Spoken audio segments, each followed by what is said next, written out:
Coons, Senator Lee. Mr. Olsen, I'd like to clarify, has anyone been charged with the crime of insurrection following January 6th? I am not aware that anyone has been charged with that particular offense, even if it is an offense. I just am not aware of that. And again, it would be inappropriate for me to speak about any particular investigation at this point, but I'm not aware of anyone being charged with that offense. I'm not either. I've just heard that word used several times today, and to my knowledge, nobody's been charged with that. They've been charged with other things, not that one. On June 7th of 2021, I signed on to a letter with a bunch of my colleagues. The letter was led by Senator Johnson, and the purpose of the letter was to ask a number of questions regarding the prosecution of individuals alleged to have committed crimes in connection with the 2020 riots, and those alleged to have committed crimes on January 6th.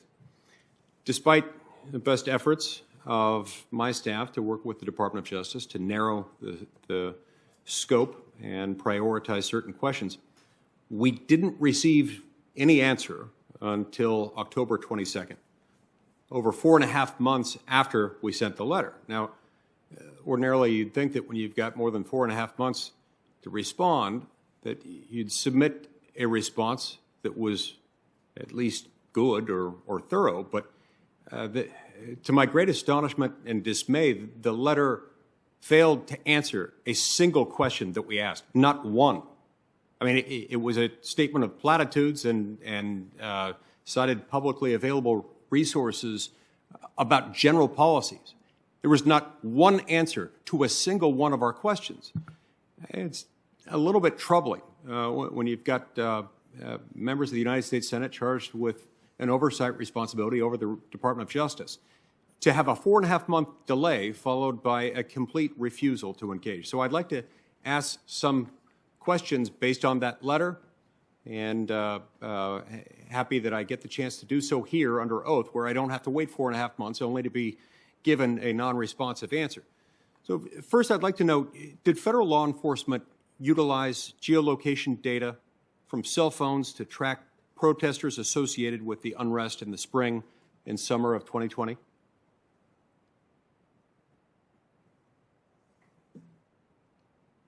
Senator, if that question is directed to me, I don't have any information about that question that could be responsive. I'd be happy to receive the answer from either one of you. Ma'am, do you have any? Sir, without going into specifics on a specific case, I would just say that we do often use geolocation data in the course of our investigations as a result of legal process that we would serve. I understand that you do. I'm asking whether you did so in connection with the riots that occurred in the spring and summer of 2020. And if so, how many times and for which locations and riots? And what about January 6th? I'd like to know the number of times and locations. Yes, sir, I don't have that in front of me, but happy to take that back. I wasn't aware of your questions until today, so I'm happy to take your question and try to see what we can do to be responsive. Okay. Now, how many individuals who may have committed crimes associated with the riots in the spring and summer of 2020 were either arrested by law enforcement through pre-dawn raids and with SWAT teams, or had search warrants served on them through those means?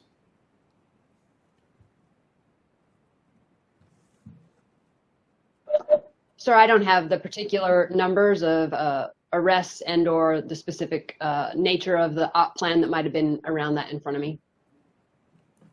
Okay. I'd also like to know how many who are alleged to have committed crimes or alleged to have been witnesses to what happened on January 6th were people who had been arrested or had warrants served on them using pre-dawn raids and SWAT teams.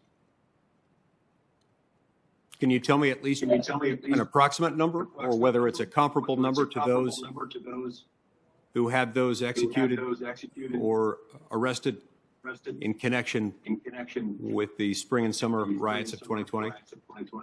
So I don't have either of those in front of me, and I would just, as a little preamble, would explain that the mechanics going behind time of day and when an arrest and how an arrest is done is very specific to each individual case and what potential threat they may or may not pose. But I don't have numbers or comparisons with me at this time. Okay. You have any way of telling me how many of these individuals who were arrested in connection with the spring and summer riots of 2020 were placed in solitary confinement?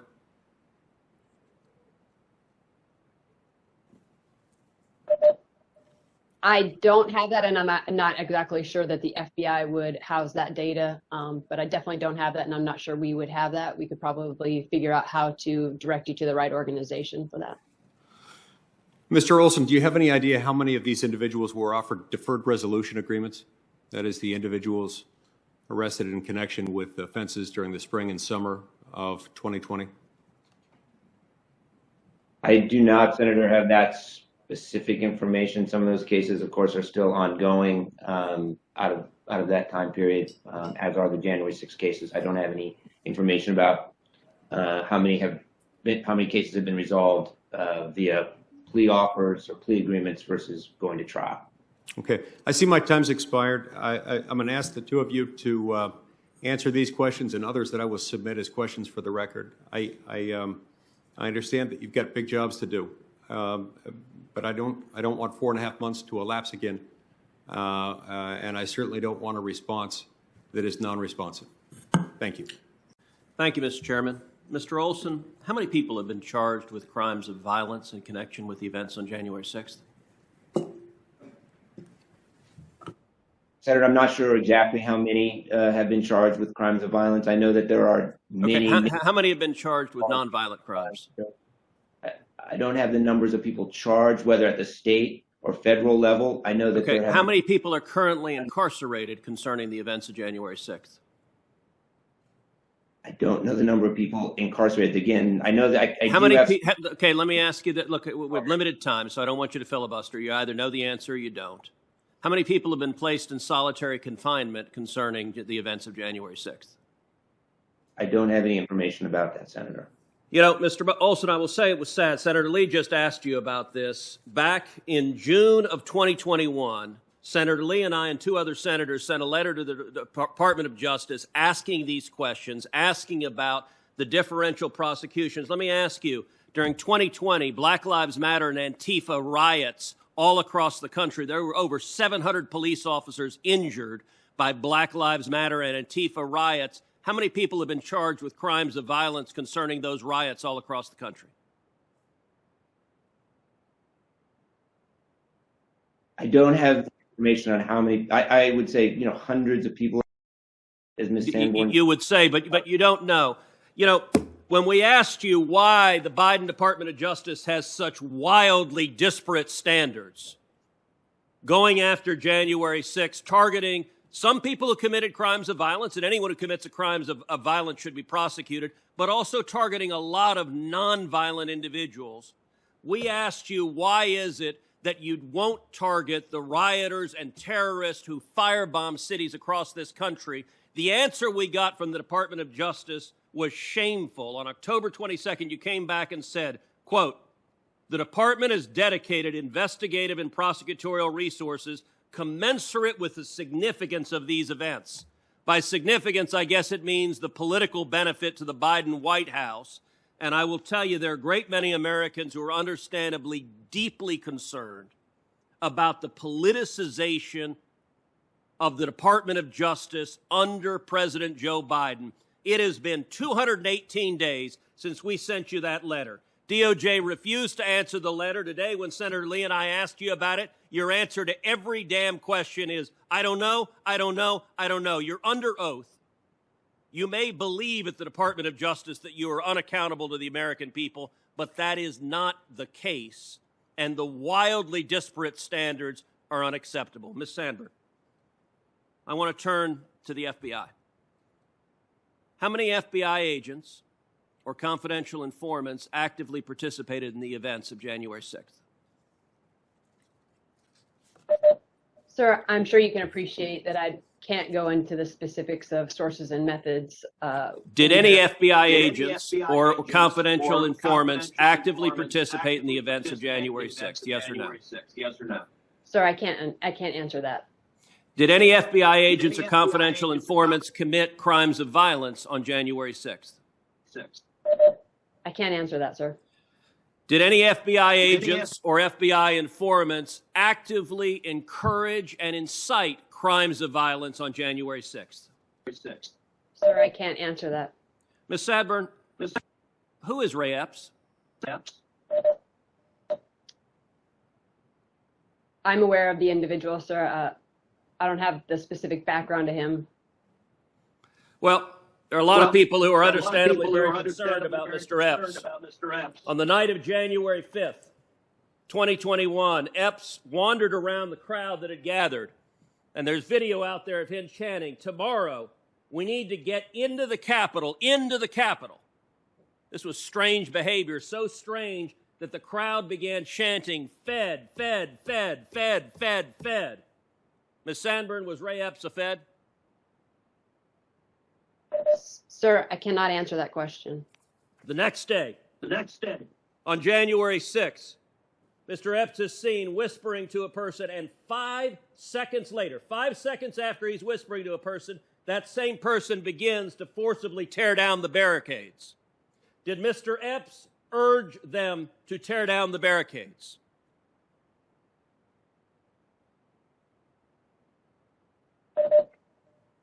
Sir, similar to the other answers, I cannot answer that.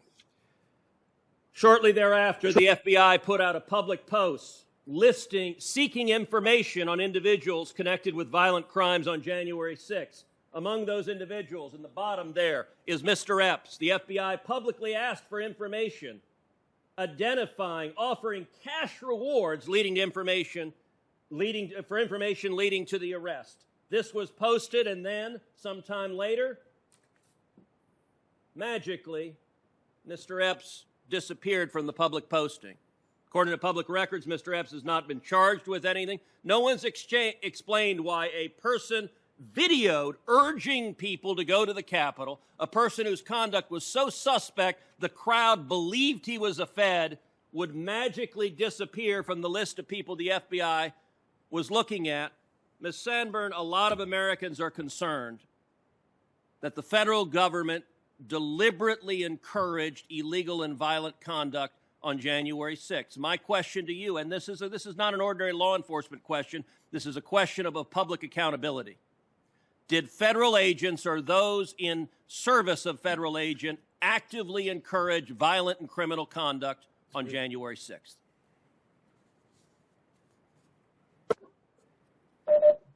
Not to my knowledge, sir. Thank you.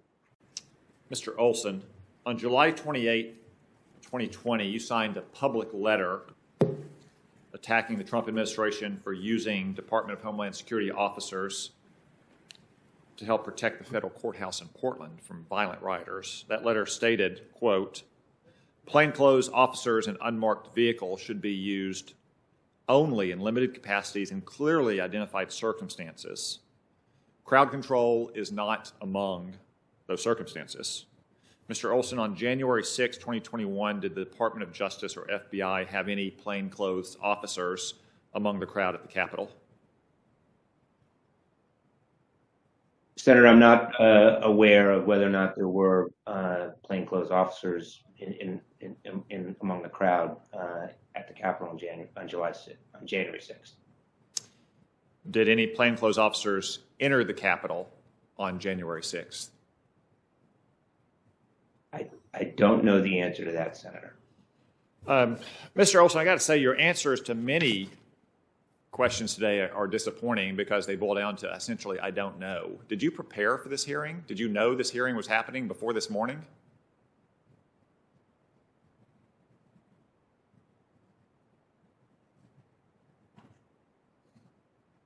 The direct answer, yes, I prepared extensively, Senator. Many of the questions are about specific facts that I don't have. Well, I mean, what was I do think that one of the most important points that I would emphasize is again, it's a general matter. It's not appropriate to comment on ongoing investigations. Well, I didn't ask you about an ongoing investigation, but I just flipped to the cover of my binder here. It says the title of this hearing is the domestic terrorism threat 1 year after January 6th. The Attorney General has repeatedly said this is one of the department's highest priority. You're testifying at a hearing about the domestic terrorism threat 1 year after January 6th, and you can't answer questions about how many people have been charged for events arising out of January 6th. Would you go into a briefing with the Attorney General, your boss, and not be able to answer such basic questions? On the last question you asked, Senator, over 700 people have been charged in connection with January 6th. About 325 have been charged with serious felonies in connection with attacks on the Capitol. 10 minutes ago, Senator Cruz asked you this series of questions, and you didn't have the answer. You didn't have the answer for how many people have been charged with violent offenses or nonviolent offenses and so on and so forth. Have you been given the answer in the last 10 minutes? I'm sorry if I misunderstood, Senator, but I believe that Senator Cruz was asking me about other events, not the January 6th event. Okay. Let's turn to another issue that came up earlier today, Ray Epps. During the January 6th riots last year, Mr. Epps was caught on video several times. He seemed to encourage people to enter the Capitol, to break down police barriers. Video from the rallies, or from the rally down the National Mall early that day shows him doing the same thing. Video even from the night before shows him encouraging people to enter the Capitol. Ray Epps lives in Arizona. He didn't exactly go underground after January 6th. He even gave an interview to local media, and he was well known to the Department of Justice. He was on the FBI's Capitol Riot Most Wanted page just days after January 6th. In fact, he was one of the first 16 suspects added to that Most Wanted page on your website. It does not appear that he's been arrested or charged in any offense. In July, without explanation, he was removed from the FBI's Most Wanted page.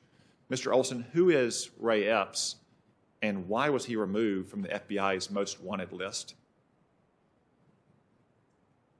Senator, I don't have any information about that individual. I would defer to Ms. Sanborn for any additional. So it gets back to what I meant earlier, like asking if you're prepared for this hearing. You're the Assistant Attorney General for National Security. You run the National Security Division. The department has said that these January 6 prosecutions are one of their highest priorities. This is a man who was on the Most Wanted page for 6 months. Do you really expect us to believe that you've never heard of the name Ray Epps, or you don't know anything about him? I simply don't have any information at all, Senator, about that individual. What other suspects on the Most Wanted page do you know nothing about?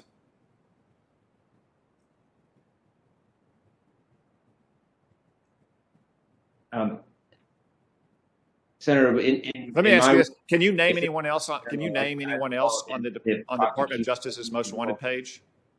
I'm sorry. I didn't hear your question. Can you name anyone else on the Department of Justice's Most Wanted page from the January 6th riots? I'm not familiar with the Most Wanted page. No, I'm not familiar with that. All right. Well, I guess we're going to have to seek our answers elsewhere, but this has not been a stellar performance today.